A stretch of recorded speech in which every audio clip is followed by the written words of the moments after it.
मैं आपको आज जितेंद्र भैया के इन्विटेशन पे इस मुशायरे के अंदर शामिल होने का मौका मिला, उसके लिए मैं उनका और आप सबका शुक्रगुजार हूं। मैं गुजरात से आया हूं और गुजरात के अंदर हाल ही में इलेक्शन खत्म हुए और आप सबने देखा है कि गुजरात के अंदर जो माहौल बना है अभी तक, उस माहौल में सब लोग यही बोलते हैं 3 लड़कों ने इनको रोक दिया, 3 लड़कों ने इनको डरा दिया। क्यों? हमारी विचारधारा क्या है? हमारी विचारधारा पिछड़ों गरीबों की विचारधारा है। जितेंद्र भाई ने पूछा मुझे, आपने भाजपा आपको इतनी इतनी लालच दे रही थी, भाजपा आपको इतना इतना इंसिस्ट कर रही थी, फिर भी आप भाजपा में क्यों नहीं गए? मैंने बोला मेरी विचारधारा, जो विचारधारा की लड़ाई है, ये कोई कुर्सी की और पैसों की लड़ाई नहीं है, ये विचारधारा की लड़ाई है और विचारधारा मानवता की विचारधारा है। ये देश को जोड़ने की विचारधारा है, देश को आगे ले जाने की विचारधारा है। और जिस तरह की, जिस ईमानदारी की ये लोग बात करते हैं, मैं आज आपको कहने आया हूं, ये लोग ईमानदार लोग नहीं है, ये लोग भ्रष्टाचारी लोग हैं। ये लोग बोलते हैं ना मैं खाता हूं ना खाने देता हूं, पर आपको बोलने आया हूं, ये लोग जितना खाते हैं इतना तो कोई नहीं खा सकता, इतने बड़े भ्रष्टाचारी लोग हैं। मुझे आज किसी ने पूछा कि क्या आपको डर नहीं लगता? मैंने बोला किससे? बोले इन लोगों से। मैंने बोला डर इनको लगता है हमसे, हम इनसे डरने वाले लोग नहीं हैं। और आपको भी बोलने आया हूं, क्यों डरते हैं हम लोग इनसे और क्यों डरे? ये वो लोग हैं जो ईमानदारी का चोला पहन के बैठे हैं, पर पूरे देश में अगर सबसे बड़े भ्रष्टाचारी लोग हैं तो ये वही लोग हैं जो देश को खोखला कर रहे हैं। गुजरात के अंदर इन लोगों ने कितना पैसा खाया? गुजरात के अंदर बाढ़ आई, बाढ़ पीड़ितों का 6 महीने पहले 2000 करोड़ रुपया खा गए, ये वही लोग बैठे हैं।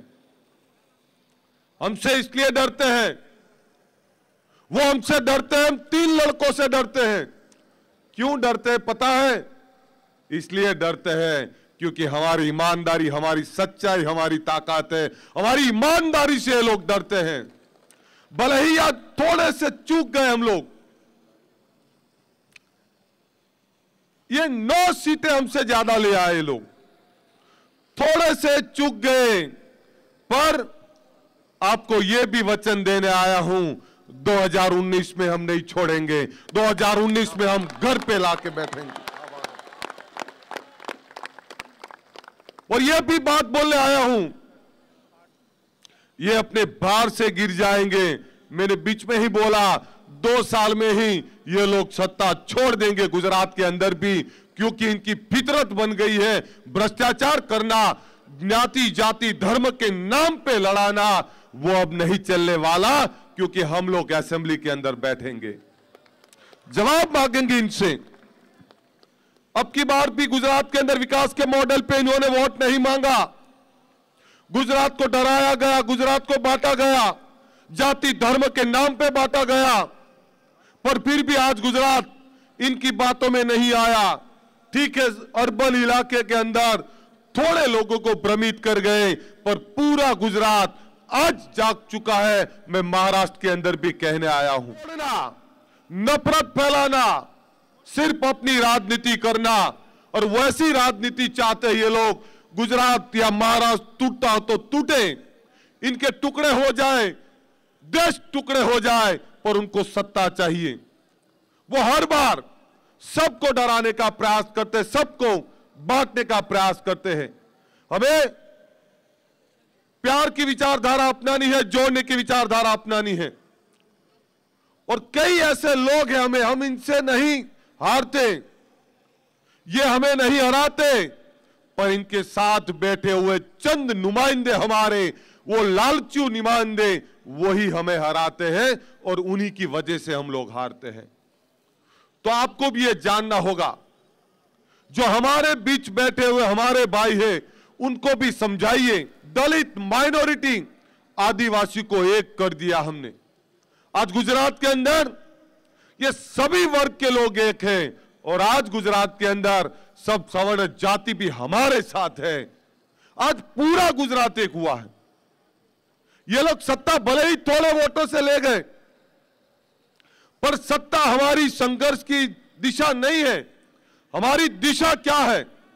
वो सत्ता चाहिए जिस सत्ता में हमारे गरीबों, पिछड़ों का विकास हो। वो सत्ता नहीं चाहिए जहां हमारा विकास ना हो। आज ये लोग बैठे हैं, ये हमारी बात नहीं सुनेंगे, एक ले जाके इनका विकास करें। हमें क्या चाहिए? हमें अच्छी शिक्षा चाहिए, हमें रोजगार चाहिए, हमें इन इश्यूज पे काम करना है जहां पे हर परिवार का विकास हो। अब इतने हजारों लोग इकट्ठा है, हम मानवता की विचारधारा की बात करते हैं, जोड़ने की विचारधारा की बात करते हैं, हम देश की विचारधारा की बात करते हैं। आज गुजरात के अंदर जो माहौल है, वो माहौल अब महाराष्ट्र के अंदर देखना चाहते हैं। महाराष्ट्र में भी एक देखना चाहते हैं सबको, और उन सभी पार्टियों को आह्वान करते हैं जिनकी विचारधारा एक है, उन सभी को एक होना पड़ेगा। ये लोग कोई ईमानदार लोग नहीं है। सुन लीजिए, मैंने एक गुजरात के अंदर एक बात बोली थी। मोदी साहब ये बोलते हैं, ना खाता हूं ना खाने देता हूं, पर आपको नहीं पता वो क्या खाते हैं। वो जो खाते हैं वो किसी और को नहीं खाने देते, ऐसा खाना खाते हैं। आपको पता है क्या खाते हैं वो? मशरूम खाते हैं वो, और कोई ऐसा वैसा मशरूम नहीं खाते।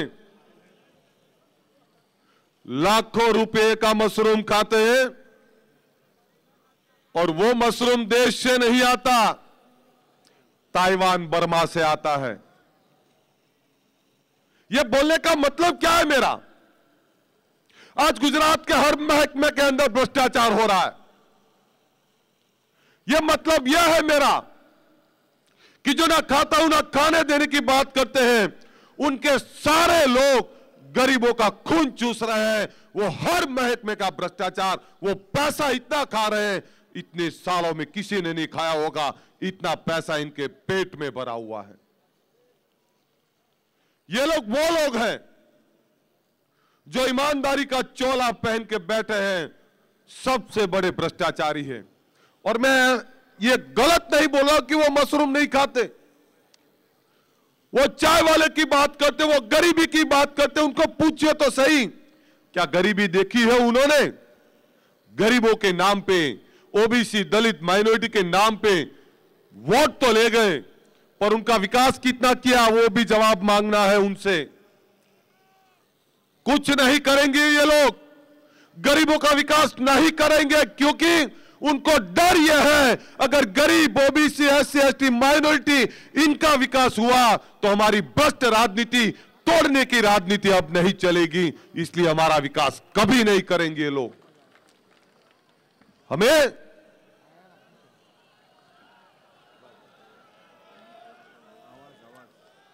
तो आपको इतनी रिक्वेस्ट करने आया हूं मैं, हमें जोड़ने की राजनीति करनी है, और महाराष्ट्र के अंदर आने वाले वक्त के अंदर हमारी सरकार, हमारे हक और अधिकार की सरकार बने, इसके लिए हमें आगे आना है और इन फासिस्ट लोगों को बाहर निकालना है। और महाराष्ट्र के अंदर, गुजरात के अंदर थोड़े से चूक गए, पर महाराष्ट्र में थोड़े से नहीं चूकना, बहुत बड़ी मेजोरिटी के साथ अपनी सरकार लानी है। आप सबके यहां आने का मौका मिला, दर्शन का मौका मिला, भाई जितेंद्र भाई और सभी आयोजकों का मैं शुक्रगुजार हूं। और आप लोग यहां इतनी बड़ी तादाद में आए, सबका शुक्रगुजार हूं। आने वाले वक्त के अंदर हमारी गरीबों की सरकार बने, पिछड़ों की सरकार बने, यही कामना के साथ मेरी बात खत्म करता हूं। जय हिंद, जय महाराष्ट्र। जय हिंद, जय महाराष्ट्र। और आखिरी जय भीम। अभी एक फोटो जो पेपर वालों को चाहिए, उसके लिए जो थोड़ी सी मदद चाहिए। सब लोग खड़े हो जाइए और ताली बजाइए, ये फोटो पूरे देश में जाने वाला है। सब लोग, कोई भी बैठा हुआ नहीं चाहिए मुझे, कोई भी बैठा हुआ नहीं चाहिए, कोई भी, जरा पीछे देखो पे, कोई भी बैठो मत, तालियां बजाओ जोर से, जोर से। ये सैयद अली भाई साहब भी आ गए, जोर से बजाओ।